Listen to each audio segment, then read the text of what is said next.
우리가 아까 전에 읽었던 요한일서 5장 6절부터 12절 말씀 가지고 우리 영생이란 예수님을 모방하는 삶입니다 라는 제목으로 여러분과 은혜를 나누고자 합니다. 네, 여러분 영생이란 무엇일까요? 영생이란 무엇일까요? 흔히 한국교회는요 영생이란 단어를 이해할 때 영원히 사는 것, 뭐 죽지 않고 사는 것, 뭐 천국 가는 것 이런 것들을 떠올리는데요. 그런데 우리의 몸이 한번 죽는 것은 정해져 있다라는 것이죠. 그러다 보니까 영원히 죽지 않고 사는 것은 우리의 육체가 아니라 영혼에게만 해당하는 것이다. 그래서 예수 믿는 사람은 그 영혼이 천국에 가게 되니까 영생을 죽어서 천국 가는 것으로만 이해하더라는 거예요. 물론 맞습니다. 죽어서 천국 가는 게 영생 맞아요. 영생 맞아요. 하지만 여러분 이러한 영생 이해는요 사실 반쪽짜리 이해입니다. 아니 반의 반쪽짜리도 안 되는 이해예요. 사실 이 영생이라고 하는 개념은 제가 시간상 PPT를 만들지 않았지만 원래 신구약 중간기 때 이 메시아를 기대하면서 유대인들이 세대를 두 개로 구분했었어요. 오는 세대와 그리고 가는 세대. 그러니까 현재 내가 살아가고 있는 세대와 앞으로 오게 되는 오는 세대. 이 오는 세대는 구약에서 하나님이 예언을 주셨던 그 메시아가 와서 메시아가 통치하는 시대를 의미해요. 그래서 신구약 중간기 때 메시아가 빨리 오기를 기대하면서 메시아 대망사상, 갈망사상이라고 하거든요. 이거를 신학 용어로 메시아 대망을 하면서 메시아가 오게 되면 그분이 통치할 오는 세대를 굉장히 열망했더랬습니다. 그 오는 세대를 번역하는 과정에서 영어로 번역할 때 Eternal Life라고 번역을 했고 그거를 우리말 성경으로 번역할 때 영생이 되어버린 거예요. 그러니까 사실 영생의 원래 성경적 의미는 오는 세대, 예수님이 통치하시는 삶을 의미해요. 그런데 우리말로 번역되는 과정에서 영생이라고 해버리니까 정말 죽지 않는 삶, 근데 내 몸은 죽는단 말이지? 그러니까 우리의 영혼이 예수 믿어서 천국 가는 거 이렇게 굉장히 편협하고 단편적으로 이해를 해버렸더라 이 말이야. 그래서 사실 죽어서 천국 가는 게 영생 맞긴 맞지만 그건 한 부분에 불과하지 사실 영생의 절반의 개념도 포함하고 있지 못하는 그런 개념이에요. 그렇다면 여러분 영생의 진짜 의미는 무엇일까요? 일단은 이 영생이라는 개념에 대해서 좀 더 살펴볼게요. 영생이라는 개념은요 좀 더 깊고 다양한 의미를 가지고 있습니다. 그리고 그 많은 의미 가운데 이 작은 하나가 바로 죽어서 천국 가는 이 개념이다라는 것이죠. 그런데 한국교회는 마치 이게 전부인 양 영생을 잘못 이해하고 가르치는 이 실수를 범하고 있다는 것이죠. 사실 영생이라는 것은 이 생에서 성령 하나님과 동행하며 사는 삶 또는 이 생에서 성령 하나님과 교제하는 거, 이 땅에서 하나님 나라를 누리며 사는 거 모든 걸 다 포함하는 개념이에요. 예수님의 통치, 궁극적으로 얘기하자. 그렇다면 여러분 영생의 진짜 의미는 무엇일까요? 결론부터 말씀드리자면 오늘 본문은요. 영생이란 예수님의 삶을 동일하게 반복해서 살아가는 삶이라고 설명합니다. 그러니까 성경 본문마다 구절마다 강조점이 조금씩 다르고 설명하는 방식이 조금씩 다른데 오늘 본문의 영생을 예수님의 삶을 동일하게 따라하는 삶, 반복하는 삶이라고 영생을 오늘 본문은 설명하고 있더라는 것이죠. 네, 정말 그러지 본문을 좀 먼저 살펴볼게요. 자, 오늘 본문은요. 사실 난해한 본문입니다. 난해주예요. 굉장히 난해한 본문이에요. 적용하기도 매우 까다롭고요. 그래서 정말 몇 주 동안 이 본문을 어떻게 요리하면 정말 쉽게 설명할 수 있을까 정말 많이 고민을 했더랬습니다. 그래서 이렇게도 머리를 굴려보고 저렇게도 머리를 굴려봤는데요. 그 어떤 주석책을 찾아봐도 이 속이 시원하지가 않는 거예요. 왜냐? 신학을 공부한 제가 읽어도 너무 설명이 어려워. 주석책을 봤더니. 네.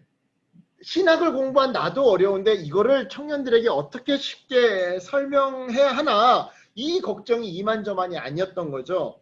그래도 이제 포기할 수는 없으니까 나름 좀 간단히 좀 정리해 봤습니다. 그래서 오늘 본문 6절부터 12절까지의 내용을 제가 핵심만 좀 세 가지로 정리해 볼 테니까 한번 잘 쫓아와 보시기 바라겠습니다. 먼저는 6절로 8절까지인데요. 이 부분에서 물은요, 침례식을 의미합니다. 그리고 피는요, 십자가를 의미합니다. 그리고 성령은 부활을 상징해요. 자, 우리 졸린 친구들이 있는 것 같아서 우리 6절부터 8절을 한번 같이 한번 읽어볼까요? 자, 6절부터 8절 함께 읽겠습니다. 6절부터 8절 시작. 이는 물과 피로 임하신 이시니 곧 예수 그리스도시라. 물로만 아니요 물과 피로 임하셨고 증언하는 이는 성령이시니 성령은 진리니라. 증언하는 이가 셋이니 성령과 물과 피라. 또한 이 셋은 합하여 하나이니라. 아멘. 여기서 물은 침례식을 의미합니다. 예수님의 침례 사건, 우리의 침례식이 아니라 이게 달라요, 개념이. 피는 십자가를 의미하고요. 십자가 사건. 그리고 성령은 부활을 상징합니다. 아, 목사님, 뭐 물과 피는 그렇다 치는데 성령이 왜 예수님의 부활과 연관이 되는 겁니까? 로마서 1장 4절을 보면 부활은 성령의 능력을 통해 일어난 사건임을 우리가 알 수 있거든요. 따라서 6절로 8절까지는요. 침례식과 십자가 사건 그리고 부활 사건은 모두 다 예수님이 바로 하나님의 아들이다 라는 사실을 증언하고 있다는 거예요. 네. 왜냐? 좀 더 설명해 볼게요. 예수님의 침례식 때 어떤 일이 있었죠? 성령이 비둘기의 형상으로 내려와 예수님 위에 앉았고요. 하늘로부터 이는 내 사랑하는 아들이요 내 기뻐하는 자라 라고 하는 음성이 울렸었어요. 또한 예수님의 십자가 사건 때는 어떤 일이 있었습니까? 예루살렘 성전의 성소 휘장이 위에서부터 아래로 찢어졌어요. 제가 이제 그림이 좀 잘려서 그러는데 휘장이 위에서부터 아래로 잘렸어요. 자, 여러분이 커튼을 뜯는다고 생각해 보세요. 커튼을 찢는다고. 여러분, 서장훈이 아닌 이상, 그죠? 우리는 다 커튼을 아래서 잡아서 이렇게 부욱해요. 이렇게 찢어요. 그죠? 근데 성소 휘장이 위에서부터 아래로 찢어졌다? 이거는 뭔가 어떤 초월적인 힘에 의해서 찢겨졌다는 거죠. 네. 또한 뿐만이 아니었습니다. 지진이 일어났었죠. 마태복음 27장 51절에 무덤들이 터졌다. 그죠? 무엇보다 여러분 부활 사건을 생각해 보시기 바랍니다. 이거야말로 두말할 것도 없이 예수님이 진정 신의 아들이라는 증거 아니겠습니까? 그러니까 예수님의 제자들도 그 부활 사건을 목격하고 나서야 비로소 예수님이 신의 아들이라는 것을 믿고 또한 자기들의 목숨을 걸면서 복음을 전했던 것이죠. 왜? 그 부활 사건을 봤을 때 예수님이 진짜 신이 맞거든요. 제가 전에도 여러분 청년부에서 얘기했는지 모르겠지만 여러분 부활이 가짜라고 한다면 예수님의 12제자는 절대 목숨을 걸지 않습니다. 맞잖아요. 자기네들이 알잖아요.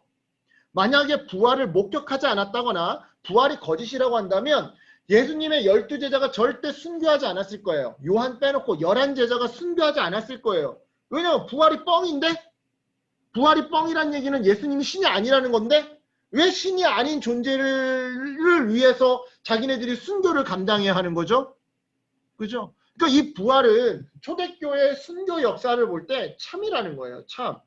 따라서 다시 말씀드리지만 오늘 본문 아이고 이거 넘어가면 안 되는데 6절로 8절까지는 예수님의 침례 사건과 십자가 사건과 부활 사건은 모두 예수라고 하는 인간이 그냥 인간이 아니라 바로 하나님의 아들이다 라는 사실을 증언하고 있다라는 말인 겁니다. 이게 오늘 본문의 첫 번째 핵심 내용이에요. 이런 파악이 안 되면 오늘 본문은 사실 되게 어려워요. 뭐 성령은 진리니 뭐 증언은 세계가 하는데 이게 무슨 말이야. 그죠? 예.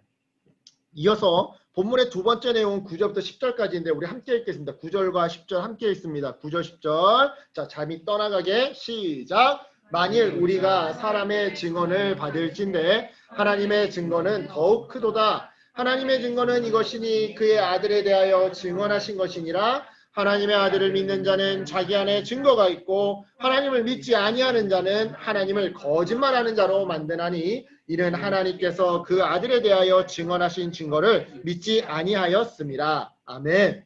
자, 여러분 이 증언을 외면하는 자, 그러니까 아까 전에 세 가지 사건, 침례 사건, 십자가 사건, 부활 사건, 이 사건을 외면하는 자는 이게 증언인데, 하나님의 증언인데, 저 예수가 내 아들이 맞다라고 하는 하나님의 증언인데, 이 세 가지 사건은, 이 증언을 외면하는 자는, 이 세 가지 사건을 못 믿는 자는 결국 하나님을 거짓말쟁이로 만드는 사람이라는 거예요.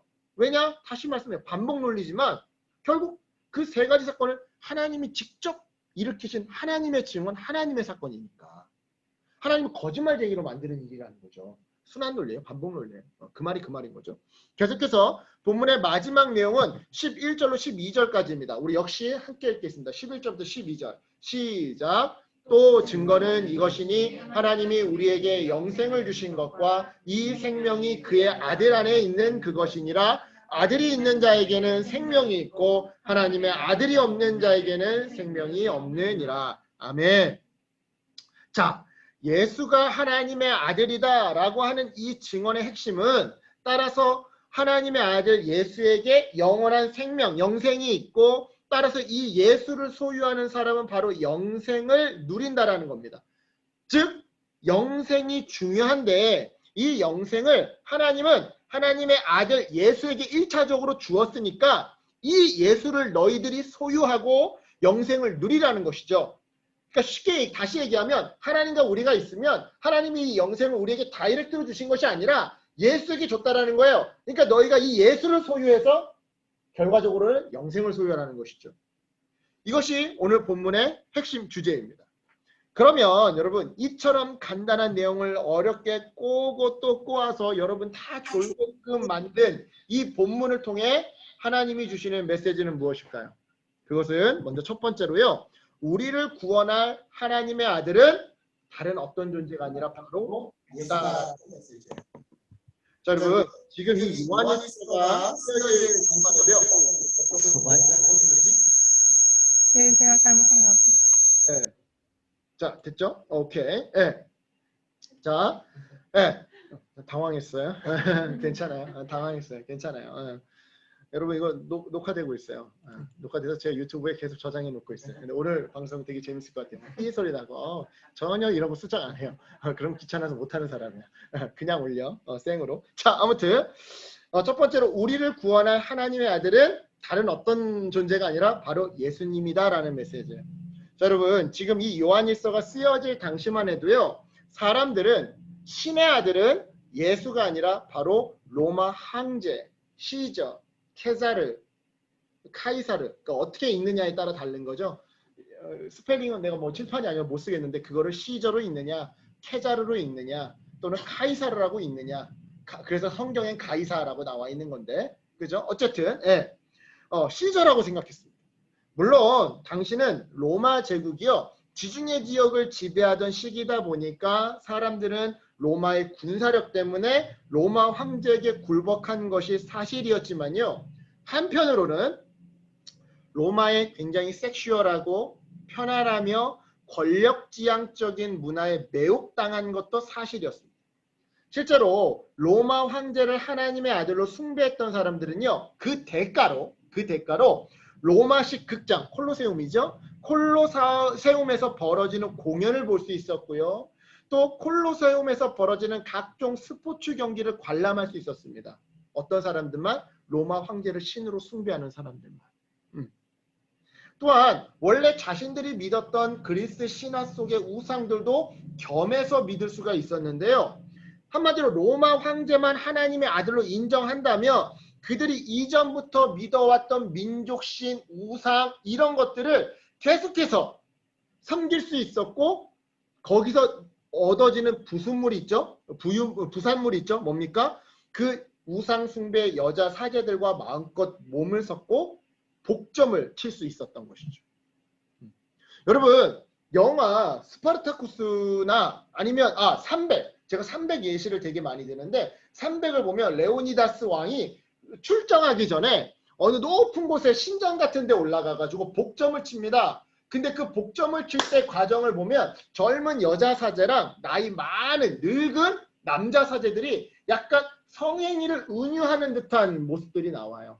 근데 이것들이 좀 더 발전이 되면 그때 그리스 시대였고 로마 시대가 되면 실제로 복점을 치기 위해서 여자 사제들과 몸을 섞는 일들이 남자들에게 있어서 굉장히 많았다라는 거죠. 그리고 실제로 여러분 이 로마의 이 뭐라고 해야 될까요? 좀 이런 그러니까 부부끼리 서로 바꿔서 이렇게 동침하는 이런 문화들이 굉장히 많았습니다. 이건 다 고증에 있는 거예요. 우리가 괜히 막 세상을 막 깎아내려고 하는 게 아니라 진짜로 그게 사료에 있는 것들입니다. 그러니까 다시 말씀드리지만 로마 황제를 신으로만 숭배한다면 스포츠 경기도 즐길 수 있었고 문화 공연도 즐길 수 있었고 한마디로 그리고 어떤 섹슈얼한 것들도 이렇게 보충받을 수 있었다 이 말이죠. 이 모든 로마의 스크린, 스포츠 그리고 성 문화를 누리면서 당시의 사람들은요 어느덧 자기 자신도 로마 문명의 일부를 이루고 있다라고 마치 세상의 유행을 따라가고 있고 어느 정도는 세상을 누리고 있으며 조만간 더 높은 곳으로 올라갈 수 있다라는 착각을 가지며 살았는데요. 쉬운 말로 이런 거예요. 예를 들어 막 유명 연예인이 스포츠카를 막 몰고 다녔어요. 근데 나는 그거 몰 만한 형편이 안 돼요. 근데 어떻게 무리해서 그 스포츠카 똑같은 스포츠카를 샀어요. 그럼 마치 내가 그 연예인이 된 듯한 내가 마치 이 시대를 선도하는 사람이 된 것이냐 내가 마치 사람들이 나를 선망하는 선망의 대상이 된 것이냐 착각 속에 살아갔다 이 말이죠. 한마디로 내가 비주류였는데 주류가 됐다라고 하는 착각을 하게 되었다 이 말이에요. 하지만 여러분 황제를 하나님의 아들로 섬기는 대가로 그들이 웃고 떠들며 누리던 삶은요 금세 피폐해지고 말았습니다. 우리는 바로 이 점을 주목해야 해요. 자, 잘 들어보세요. 당시 로마의 백성들이 내는 종교세에는요 최소 성전세와 11조 등이 있었습니다. 또 직접세가 있었는데요. 직접세에는 토지세와 인두세 최소. 그러니까 이거 말고도 더 있다는 얘기야. 최소 이 정도였다는 얘기야. 자, 직접세가 있으면 뭐도 있을까요? 간접세도 있겠죠. 간접세는요 왕관세와 소금세와 판매세가 있었습니다. 자, 벌써 내는 세금이 7개죠. 여기에다가 수출입관세, 항구관세, 통행세까지 내야 있습니다. 내가 장사를 안 해도 실제로 내가 장사를 안 해도 그 지역에 살고 있다라는 이유만으로 이걸 내야 했었어요. 또 한 가지가 있었죠. 조공세, 각종 수수료, 부역, 노동으로 하는 세금. 여러분 이거 총 합치면 몇 개입니까? 13개예요. 세금만 13개예요. 그러니까 한마디로 이것 떼고 저것 떼고 나면 남는 게 없는 삶이 로마 황제를 하나님의 아들인 줄 알고 살았던 일반 서민들의 결과였다라는 것이죠. 그렇습니다. 여러분 예수님이 아닌 로마 황제를 하나님의 아들 즉 자기의 구원자로 섬겼던 그들은요 당장에는 로마 황제가 주는 섹슈얼 그리고 편안함 그리고 권력들에 만족해 했더랬어요. 하지만 그건 잠시였죠. 결국에는 로마 황제에게 이것 떼이고 저것 떼이는 정말 희망을 잃어버린 삶을 앞날이 보이지 않는 삶을 살아야 했습니다. 그런데 여러분 제가 이 부분을 주목하라고 앞서 말씀드린 이유는요. 이러한 원리가 오늘날에도 반복되기 때문이에요. 단어만 바꿨어요. 당장의 로마 황제가 주는 편안함에 만족했지만 당장의 고급 세단이 주는 편안함에 만족했지만 그것은 잠시였고 결국 이것 떼고 저것 떼이는 삶을 살아야만 했다. 네, 맞죠? 카푸어의 삶이에요. 진짜예요. 여러분 이 200만 원은 기름값만 얘기하는 거예요. 기름값하고 뭐 이런 것만 얘기하는 거예요. 만약 차 한번 고장이라도 나기라면 부품값 이거 수리비 장난 아닙니다. 그러면 봐요. 300만 원 사회초년생이 300만 원 벌기 쉽지 않죠. 내 월급도 300이 안 되는데 뭐. 사회초년생이 300을 벌기 어려워요. 그러면 그 사람이 200만 원 기름값이랑 보험비 나가고 나면 100만 원 가지고 사는데 이거 가지고 핸드폰 요금이나 제대로 낼 수 있을까? 30개 밥은 제대로 먹을 수 있을까? 그러니까 이것 떼고 저것 떼이면 남는 게 없어. 이런 원리가 오늘날도 그대로 유지된다라는 거예요. 저 가방을 메고 다니면 내가 뭔가 세상 선망의 대상이 된 것 같지만 결국 그 가방값 메꾸느라 이것 떼고 저것 떼고 나오면 남는 게 없는 삶.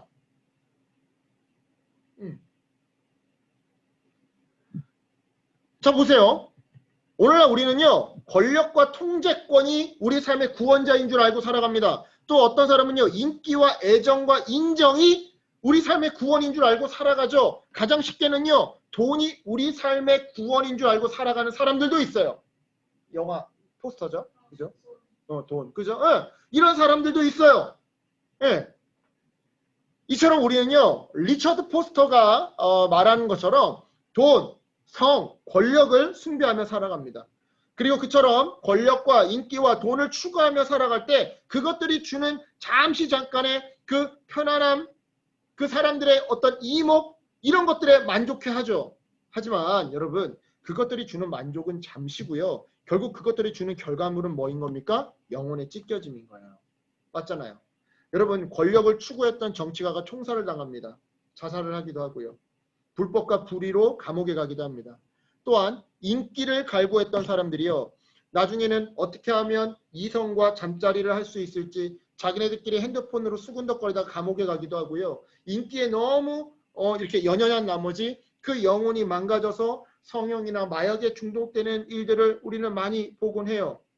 무엇보다 물질을 추구했던 사람들이 그 물질 때문에 오히려 가족 간의 관계가 깨어지고 물질에 너무 집착한 나머지 자기의 건강을 돌보지 않아 병으로 요절하는 경우도 보곤 하죠. 제가 학원가에 있을 때 20대 초반에 학원가에서 이제 애기 강사로 있을 때 그런 사건이 하나 있었어요. 저는 노량진 정진학원에 있었고 그 맞은편이 정일학원인가 아마 있었을 거야. 거기 사탐 여자 선생님이 있었는데 되게 잘 가르치는 선생님이었어. 그분이 전신마취라고 못 깨어나가지고 결국 코마 빠진 적이 있었어. 그래가지고 그때 학원가에서 되게 유명했었어요. 그러니까 학원가의 선생님들이 삶이 어떠냐면 대부분 이제 종합반 단과반까지 뛰는 잘 나가는 선생님들은 아침에 뭐 8시까지 종합반 출근하잖아요. 그럼 보통 종합반이 한 3시, 4시, 한 4시 정도에 끝나요. 그러면 4시 끝나자마자 바로 저녁도 안 먹고 단과 뛰러 가세요. 그 단과가 한 밤 12시에 끝나죠. 그러면 또 바로 쉬지 않고 성남, 분당 이쪽에서 그 그룹과외라고 해가지고 그룹 단과 학원 같은 게 새벽 4시까지 하는 게 있어. 그거 해. 그리고 2시간 자고 또 출근하는 거야. 왜냐면 학원 선생님들이 전성기가 짧아. 40이 넘어가면 벌써 찾아주는 데가 별로 없어. 그러니까 바짝 벌려고 잠을 안 자는 거야. 그 여자 선생님도 굉장히 잘 나가는 선생님이었어. 치과 수술하겠다고 전신마취 했는데 못 깨어난 거야. 우린 이런 일들을 보곤 해요. 없는 일이 아니죠. 이처럼 여러분 돈과 인기와 권력이 구원인 줄 알고 살면요. 당장에는 내가 성공 신화의 일부가 된 것 같고요. 내가 내 삶의 주인이 된 것 같습니다. 세상에 뒤처지지 않고 세상을 오롯이 다 누리고 있다라고 착각하게 되죠. 하지만 여러분 돈과 인기와 권력은요. 그 대가로 차츰차츰 내 영혼을 요구합니다. 즉 우리 영혼을 야금야금 갉아먹더라 이 말이죠. 그래서 성경은요. 예수님이 아닌 그 어떤 대상도 뭐 돈을 상징하는 만몬이 되었든 인기를 상징하는 아세라가 되었든 권력을 상징하는 바알이 되었든 그 어떠한 대상도 절대 하나님의 아들이 될 수 없다고. 즉 우리를 구원하사 평화를 주는 구원자가 될 수 없다고 말하는 겁니다. 그러면서 우리의 구원자는 오직 예수 그리스도뿐이라고 말하는 건데요. 왜냐? 우리의 영혼을 풍성하게 회복시키시는 분은 세상 천지 오직 예수님밖에 없으니까요. 자, 요한복음 10장 10절 우리 함께 읽어보겠습니다. 요한복음 10장 10절 함께 읽겠습니다. 시작! 도둑이 오는 것은 도둑질하고 죽이고 멸망시키려는 것뿐이요. 내가 온 것은 양으로 생명을 얻게 하고 더 풍성히 얻게 하려는 것이니라. 아멘. 좀 여러분 졸린 것 같아서 여담이지만 이게 바알 신이에요. 이게 바알 신상이거든요. 그래서 난 얘를 그냥 나름 내 별명을 지었어. 박명수 신이라고. 우이씨 이러는 거 같잖아. 난 얘 볼 때마다 우이씨 하는 것 같아가지고 내리에서 잊혀지지가 않아. 여러분 졸릴까봐 또 한 가지 얘기하면 이 아세라 신이잖아요. 원래 아세라가 바알의 엄마였어요. 여기까지만 얘기할게요. 근데 부부신이죠. 부부신이죠. 그러니까 아빠 신이 엘신이에요. 엘. 성경에서 하나님을 엘이라고 표현하는 것들이 있어요. 그러니까 가나안의 고대 신의 이름이 엘이에요. 이름이 똑같아요. 엘신의 부인이 아세라였어요. 그 둘 사이에서 태어난 여러 아들 중에 한 명이 바알이었어요. 근데 바알이 자기 아버지를 죽이고 자기 어머니랑. 그거랑 되게 비슷하죠? 그쪽이 누구야? 갑자기 이름이 생각이 안 난다. 그것도 그렇고, 그것도 그렇고, 그리고 그 저기 다윗의 아들. 쿠데타 일으키고 나서 후궁들하고 위에서. 예, 압살롬. 비슷하죠? 아무튼, 여러분 졸리실까봐. 그렇습니다, 여러분. 어떠한 대상이요. 진정한 신이라고 한다면, 어떠한 대상이 진정 신이라고 한다면 그 대상을 섬기고 숭배했을 때, 쉬운 말로 그 대상을 선택했을 때 우리의 영혼이 찢겨져 나가는 것이 아니라 오히려 살아나고 풍성해져야 할 것입니다. 맞죠? 그래야 그 대상이 진정한 신이겠죠. 그래서 말씀드립니다. 오직 예수님만이 진정한 하나님의 아들, 우리를 구원할 그리스도가 될 수 있습니다.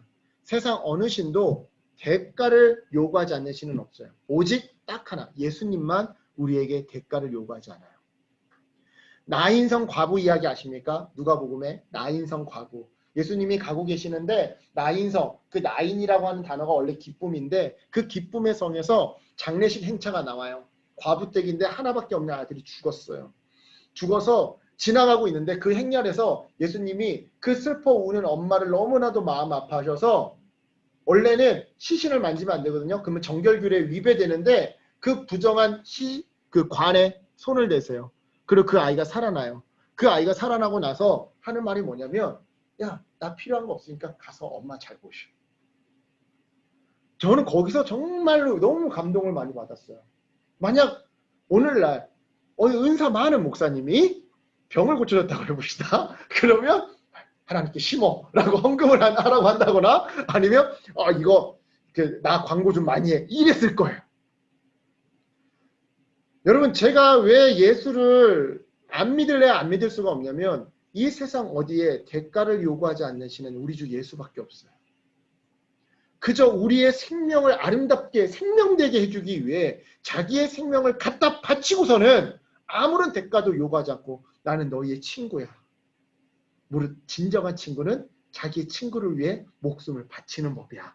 라고 말씀하시는 분은 우리 예수님밖에 없다 이 말이죠. 그렇습니다 여러분. 예수님이 아닌 로마 황제를 하나님의 아들 즉 자기의 구원자로 섬겼던 그들은요. 당장에는 로마 황제가 주는 섹슈얼함에 취했지만 여러분 기억하셔야 됩니다. 그거는 영혼을 갉아먹어요. 오직 우리의 영혼을 갉아먹지 않고 우리의 영혼을 풍성하게 하는 분은 예수님밖에 없어요. 네. 여러분 이것을 이성적으로 여러분이 한번 고민해 봤으면 좋겠어요. 이어서 오늘 본문을 통해 주님이 주시는 두 번째 메시지는요. 진짜 하나님의 아들인 이 예수를 모방하라는 겁니다. 왜요? 이게 바로 영생인 거니까요. 자, 본문 11절 우리 한번 읽어볼게요. 11절 시작. 또 증거는 이것이니 하나님이 우리에게 영생을 주신 것과 이 생명이 그의 아들 안에 있는 그것이니라. 아멘. 자, 11절은 뭐라고 얘기하고 있습니까? 하나님이 우리에게 영생을 주셨대요. 그런데 이 영생을 우리에게 바로 주신 것이 아니라 우선 그의 아들 예수에게 주었다라는 것이죠. 따라서 12절에서 하나님의 아들 예수가 그 사람 안에 있으면 영생을 누리게 되는 것이고 없으면 영생을 누리지 못한다고 말하는데요. 정리하면 그 사람에게 예수가 있으면 그게 바로 영생이라는 거예요. 자, 그렇다면 여기서 질문입니다. 여러분 도대체 예수가 그 사람에게 있다라는 말의 의미가 무엇일까요? 예수가 그 사람 안에 있다. 이 말의 의미가 뭘까요? 예수님은 분명 부활 승천하시사 하나님 우편에 지금 앉아 계신단 말이에요. 그런데 어떻게 예수가 저나 여러분 우리 청년들 안에 있을 수 있겠냐고요. 이 표현이 도대체 의미가 뭐냐고요. 그래서 제가 헬라어를 찾아봤습니다. 헬라어 원어를 찾아봤어요. 그랬더니만 지금 이 12절에 쓰인 아들이 있는 자에게는 에서 이 있는이라는 단어 보이십니까? 이 단어가요. 헬라어로 에코라고 하는 단어로 쓰여져 있어요.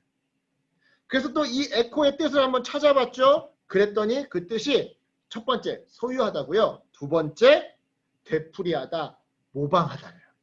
되풀이하다, 모방하다. 이러면 이제 이해가 될 것 같아요. 즉 우리말 성경 12절에 아들이 있는 자는 어떤 의미인 겁니까? 아들을 되풀이하는 자, 아들을 모방하는 자. 그렇습니다 여러분. 그 사람에게 예수님이 있다라는 것은요. 그 사람이 예수님을 소유했다라는 의미인 거고요. 물건도 아닌 예수님을 소유했다라는 것은 결국 그 사람이 예수님을 그대로 모방하며 살고 있다라는 의미인 거예요. 이 개념을 좀 더 쉽게 이해하기 위해서 제가 이렇게 설명해 볼게요. 자, 저에게 예수가 있어요. 이 말은 제가 예수를 소유하고 있다라는 의미겠죠? 그렇다면 여러분은 제가 예수님을 소유하고 있다는 것을 어떻게 확신할 수 있겠어요? 제가 예수님처럼 말하고 예수님처럼 행동할 때 그때서야 비로소 확신할 수 있겠죠. 맞아요 여러분. 우리가 예수님을 그대로 모방해서 살아갈 때 그때서야 하나님도 그리고 세상도 확신하는 거예요. 아, 저 사람은 예수를 소유한 사람이 맞구나. 아, 저 사람의 삶 속에는 예수가 살아있구나. 예수가 존재하는구나. 그렇다면 여기서 진도를 조금 더 나아가 보죠 여러분. 자, 우리는 구체적으로 예수님의 무엇을 모방해야 하는 걸까요? 오늘 본문은 이에 대한 힌트를 제공합니다. 바로 8절이에요. 자, 아까 저 8절에서 물은 무엇을 의미한다고 했죠? 침례식. 그리고 피는 무엇을 뜻한다고 했죠? 십자가. 그리고 성령은 부활을 의미한다고 했죠? 자, 그렇다면 먼저 침례식부터 살펴보죠. 여러분, 예수님의 침례식의 의미는요. 시간상 정답만 말씀드리면 동일시효과입니다. 동일시효과. 쉬운 말로 겸손이에요. 목사님, 로마서 6장을 보면 침례식의 의미는 예수님과의 연합 아닌가요? 네, 맞아요. 맞는데 그거는요. 우리 인간의 침례식이 갖는 의미인 거고요. 예수님의 침례식이 갖는 의미는요. 동일시효과예요. 왜냐? 설명을 한번 잘 들어보세요. 침례는요. 오직 죄 있는 자가 이제 나는 이전에 죄 짓던 삶을 청산하고 이후에는 의로운 삶을 살겠습니다를 다짐하고 선포하고 이 공동체와 약속하는 의식, 세러모니인데요. 죄 없으신 예수님이 죄인들이나 받는 이러한 세러모니를 받았단 말이죠. 이것은 결국 그분이 우리의 죄를 짊어지시기 위해 죄인들의 수준까지 낮아지시사 스스로를 우리 죄인과 동일하게 만드셨다라는 의미가 되는 거예요. 그래서 침례식의 의미는 동일시효과, 다른 말로 겸손인 거죠. 여기서 잠시 이 신영구 선생님의 글을 한번 우리 읽어봤으면 좋겠어요. 신영구 선생님 제가 굉장히 좋아하는 글인데 이게 한문이 나왔어. 그래서 여러분 저는 한문을 못 읽어요. 이거 번역된 거를 내가 따로 읽고 외워온 거야. 나는 한문을 못 읽어. 관찰보다는 애정보다는 실천적 연대가, 실천적 연대보다는 입장의 동일함이 더욱 중요합니다. 입장의 동일함, 그것은 관계의 최고 형태입니다. 무슨 말이냐면 제가 우리 석윤이랑 관계를 맺고 싶어요. 그러면 석윤이랑 똑같은 입장이 되어봐야 한다는 거야. 석윤이처럼 똑같이 세입자여야 되고 맨날 야근해봐야 되고 맨날 미래에 대한 그 준비 때문에 바쁘고 이런 삶을 내가 살아봐야 같은 입장이 되어봐야 가장 진실한 참된 관계를 맺을 수 있다라는 의미야. 이 말을. 관찰도 필요해. 애정어린 손길도 필요해. 아니 그것보다는 함께 연대하고 함께 싸워나가야 돼. 그런데 그 모든 게 같은 입장이 아니면 한계가 있다 이 말이야. 아무리 잘 사는 사람이 못 사는 사람을 위해 우리 함께 연합합시다 라고 해도 그 못 사는 사람의 그 입장에 똑같이 가보지 않고서는 그 사람의 아픔을 모른다라는 거야. 여러분, 예수님은 우리를 구원하셔야 했어요. 무슨 말이냐면 하나님과 우리 사이에 끊어진 관계가 있는데 그걸 회복해야 됐어요. 그 끊어진 관계를 회복해야 돼. 그러니까 이 최고의 관계를 맺기 위해 예수님이 우리와 동일한 입장, 인간으로 오신 거예요. 동일시, 침례까지 받으신 거예요. 죄인들과 동일시. 그래야 관계가 회복되니까. 그래야 구원받으니까. 이어서 여러분, 십자가의 의미는 희생입니다. 이거는 두말할 것도 없죠. 그리고 부활의 의미는요, 죄를 이겨내고 죽음을 두려워하지 않는 새로운 삶을 의미해요. 그렇다고 한다면 예수님의 삶을 모방하는 삶이란 먼저 겸손하게 삶을 의미합니다. 여러분, 우리는 절대 세상 사람들보다 우월해지려고 하면 안 됩니다. 심지어는 안 믿는 사람들보다 더 성공하려고 하지도 마세요. 네. 그렇다고 성공하지 말라라는 말이 아닙니다. 제 말은요, 꼭 안 믿는 사람들을 비교 대상에 두고서는 저 안 믿는 사람들보다 예수 믿는 내가 더 잘 돼야 되지 않겠습니까? 라는 이런 생각, 이런 기도를 내려놓으시라 이 말이에요. 여러분, 죄인들이나 받는 침례를 죄도 없는 예수님이 받으셨다니까요. 이걸 생각해 보세요. 생각하면서 세상 사람과 나를 비교하면서 영적인 우월감, 윤리적인 우월감에 빠졌던 나를 회개하시기 바랍니다. 여러분, 우리는 겸손해야 돼요. 예수님처럼 나 역시 세상 사람들과 다를 바 없는 죄인임을 인정해야 하고 고백해야 한다 이 말이에요. 그래서 날마다 세상과 주님 앞에서 몸을 낮춰야 하는 거고요. 무엇보다 세상을 정죄하며 우월감에 빠지기보다 세상을 보며 애통해야 하며 함께 울어야 되는 거예요. 우는 자들과 함께 울라. 기뻐하는 자들과 함께 기뻐하고 우는 자들과 함께 울라.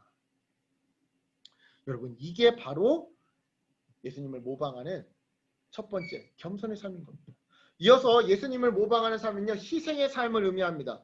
여러분, 아무도 가려고 하지 않는 곳, 아무도 하려고 하지 않는 일, 아무도 함께 동행하려 하지 않는 사람, 여러분, 그런 곳, 그런 일, 그런 사람을 선택해 주시기 바랍니다. 지금 당장 하라는 얘기 아니에요. 여러분에게 장기적인 거룩한 부담감을 주는 거지, 지금 당장 여러분한테 막 이렇게 막 부담감을 주려는 건 아니에요.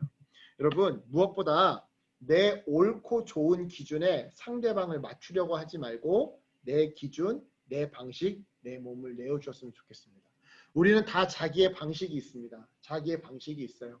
그래서 예전 문화, 높은 권력거리 문화 속에서는 어떤 나이 많은 연장자가 자기의 기준이 있다고 한다면 그 기준을 일방적으로 자기보다 낮은 권력에 있는 사람한테 밀어붙이는 게 가능했어요. 하지만 요즘 세상은 그렇지가 않죠. 요즘 세상은 낮은 권력거리의 문화예요. 그렇기 때문에 내 기준이 옳다고 함부로 밀어붙일 수가 없어요. 밀어붙여서도 안 되고요. 제가 이런 말을 많이 해요. 흔히 이거를 잘 못하는 사람들이 기독교인들이에요. 무슨 말이냐? 기독교인들에게 있어서 기도는, 믿음은, 신앙은 굉장히 옳고도 좋은 거거든요. 그러니까 다른 사람들한테도 강요하는 거예요. 야, 당신도 예배해야지. 당신도 이거 기도해야지. 근데 여러분, 아브라함이요, 롯을 구하기 위해 전쟁에 참여했다가 전리품을 얻습니다. 그 전리품을 얻는데 소돔 왕이 나와가지고 되게 재수없게 해요. 진짜로 시쳇말로 재수없게 해요. 소돔 왕이 나와가지고 야, 너 사람은 전리품은 너 다 갖고 사람은 나한테 보내 이러면서 막 거듭을 핍니다. 그러니까 아브라함이 거기서 이거 아닌데 하면서 야, 세상 사람들이 나를 보고 내가 부자가 된 거는 하나님 덕분이 아니라 소돔 왕 네가 전리품 나한테 다 넘겨서 그런 것이라고 착각하고 오해할 것 같다. 나 그런 착각 오해받고 싶지 않거든. 그러니까 이 전리품을 싹 다 가지고 가. 단! 이 전쟁에 함께 참여했던 내 친구들의 전리품은 챙겨줘라. 이 말을 해요. 그 친구들은 안 믿는 사람이야. 무슨 말이냐면 나에게 옳고 좋은 신앙의 기준이 있어요. 그거를요, 나에게 옳고 좋다고 해서 안 믿는 사람들에게 일방적으로 강요할 수 없다 이 말이에요. 나에게 옳고 좋은 거라면 일단 내가 먼저 하면 돼요. 내가 먼저. 내게 옳고 좋은 음식이 있어요. 그럼 내가 먼저 먹어야지. 남들도 보고서는 맛있겠다고 먹는 거지. 나도 안 먹으면서 야, 이거 옳고 좋은 거야. 이거 몸에 좋아. 너도 해. 하겠어요? 그리고 요리를 해야죠. 여러분, 나는 회가 옳고 좋은데 미국 사람들 회 줘봐요. 야만인이라고 하지. 여하튼 여러분, 이런 내 기준을 내려놓는 것도 희생의 삶입니다. 끝으로 예수님의 이 모방하는 삶은요, 죄의 유혹을 이겨내고 죽음을 두려워하지 않는 삶을 의미합니다. 여러분, 과거 초대교회 성도들을 향해 로마 정부가 지어준 별명이 하나 있었습니다. 바로 죽음이 두렵지 않은 자들이에요. 왜냐? 예수님의 부활을 믿었기에 자기들 역시 지금 이 죽음이 끝이 아니라 마지막 순간 예수님이 이 땅에 다시 오실 때에 자기들의 몸이 부활할 것을 믿었던 것이죠. 그래서 죽음의 위협 앞에서도 초대교회는 신앙을 버리지 않고 공동체를 지켜나갈 수 있었던 겁니다. 여러분, 이런 맥락에서 오늘날 우리가 왜 자꾸 신앙의 뜨거움을 잃어가는 걸까요? 외부의 공격 때문일까요? 아닙니다. 외부의 공격은 오히려 초대교회 때가 더 심각했어요. 그럼에도 불구하고 초대교회는 성장했더랬죠. 그렇다면 초대교회보다 더 참을 만한 어떤 반감을 사고 있는 한국교회가 오늘날 그 규모면에서 점점 줄어가는 이유는 뭘까요? 당장의 저와 여러분의 신앙이 지지분진해지고 더 이상 뜨거워지지 못하는 이유가 뭘까요? 바로 죽음을 두려워하기 때문입니다. 아니, 당장 저부터도 그러는걸요. 소득이 적어지고 실패하고 퇴직하고 아파트에서 다세대주택 원룸으로 밀려나고 남들과의 경쟁에서 밀려나고 나중에 삶이 궁색해질까봐 이것들이 두려운 나머지 신앙의 본질보다 의식주에 대한 염려와 애착으로 신앙의 본질을 잃어가는 것이 바로 저의 그리고 우리들의 현 주소라는 것이죠. 그래서 다시 말씀드립니다. 여러분 영생이란 예수님처럼 부활의 삶을 살아가는 거예요. 다시 말해 부활신앙으로 이 죽음에 대한 도태됨에 대한 두려움을 이겨내고 신앙의 본질을 지켜내는 것이 바로 영생이더라는 것이죠. 그렇습니다, 여러분. 이처럼 세상 사람들과 나를 동일하게 여기고 또한 희생하면서 죽음에 굴복하지 않을 때 우리는요 영생을 누리게 됩니다. 그렇다면 묻겠습니다. 여러분은 이러한 영생을 누리고 계십니까? 여러분 이러한 겸손이 혹시 있으십니까? 이러한 희생이 있으세요? 흔적이? 죽음에 대한 두려움을 이겨내고 계시고 있습니까? 여러분 이 세 가지 삶에 예수님의 숨결이 숨겨져 있습니다. 영생의 숨결이 숨겨져 있다 이 말이죠. 그러니 여러분 정말 영생을 알고 싶다면 권해드립니다. 여러분 기도 많이 한다고 해서 영생을 깨닫게 되고 또한 무슨 방언을 한다고 해서 영생을 깨닫는 게 아닙니다. 저도 방언을 할 줄 알아요. 하지만 방언하는 내가 헌금하면서 이 돈이 아까워 떨 때가 있어요. 이건 무슨 의미야? 방언한다고 해서 기도를 많이 한다고 해서 성경을 많이 알고 있다고 해서 꼭 영생을 누리고 있는 것은 아닐 수도 있다는 것이죠. 그렇죠? 네. 여러분 영생 정말로 영생을 알고 싶다면 이러한 삶을 사셨으면 좋겠습니다. 자, 말씀을 정리하겠습니다. 오늘 본문을 통해 우리 주님은요. 첫째, 진정한 하나님의 아들은 예수님이다. 그리고 둘째, 이 하나님의 아들을 모방하는 것이 바로 영생이다라고 말씀해 주셔요. 사랑하는 여러분, 영생을 너무 작게 생각하지 마셨으면 좋겠습니다. 죽어서 천국 가는 것은요. 영생을 누릴 때 자연스럽게 따라오는 열매, 부산물 중에 하나이지 천국 가는 것이 영생의 전부가 아닙니다. 여러분 영생은요. 죽기 직전부터 우리가 이미 이 땅에서 예수님의 통치를 받으면 이미 누리고 있는 거예요. 사랑하는 여러분, 수고롭고 무거운 인생길 가운데 예수님이 하나님 아버지와 누렸던 그 아버지와 자녀 사이의 관계를 날마다 누리고 싶으십니까? 그래서 날마다 하나님과 대화하며 하나님을 깊이 체험하는 그 위로와 능력의 삶을 이 땅에서부터 누리고 싶으십니까? 혹시 여러분들 중에 이런 기도하고 있는 분 있을 수도 있어요. 주님, 지금 내 발이 진흙밭 위에 있고 지금 내 눈이 안개 가운데 있고 지금 내 손이 사슬에 묶여 있고 지금 내 귀가 온갖 소음으로 진동합니다. 그러나 이 가운데 주님의 음성을 듣고 이 가운데 주님의 통치를 맛보기 원합니다. 주님, 문제 많고 슬픔 많은 인생 이 한복판에서 내게 영생의 복을 주시옵소서. 정말 하나님의 통치가 뭔지 맛보아 알게 하여 주시옵소서. 아들과 하나님이 누렸던 그 영원한 생명의 관계를 내가 누림으로 말미암아 그 어떠한 궁핍함에도 웃을 수 있고 그 어떠한 억울함과 그 어떠한 아픔 속에서도 희망을 잃지 않길 소망합니다. 혹시 여러분이 이런 기도를 하고 계시다고 한다면 기도와 더불어 예수님을 모방하는 삶을 힘내어 살아가시기를 응원합니다. 여러분, 죄인들과 나를 동일하게 여기시고 그들을 위해 희생하시기 바랍니다. 무엇보다 인생의 문제들 앞에 여러분 주저앉지 마세요.